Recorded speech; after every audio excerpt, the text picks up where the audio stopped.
बीडमधले सरपंच हत्येच्या पार्श्वभूमीवर सामाजिक कार्यकर्त्या अंजली दमानिया यांनी पुन्हा एकदा मंत्री धनंजय मुंडे आणि वाल्मिक कराडवर टीकेची झोड उठवली आहे। बीडमध्ये वाल्मिक कराड आणि धनंजय मुंडे यांच्या छत्रछायेखाली दहशत पसरवली जात असल्याचा आरोप अंजली दमानिया यांनी केला आहे।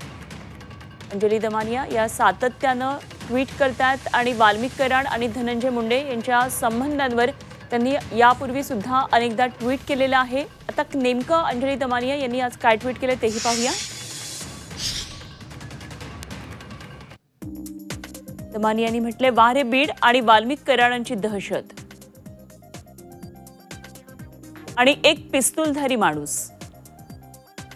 सरपंच कांता फड मुलगा कुणाल फड अवैध शस्त्र बाळगून दहशत पसरवतात। वाल्मिक कराड धनंजय मुंडे यांच्या छत्रछायेखाली ही तक्रार सुद्धा एसपी नवनीत कावत यांना दिली। कारवाईची अपेक्षा।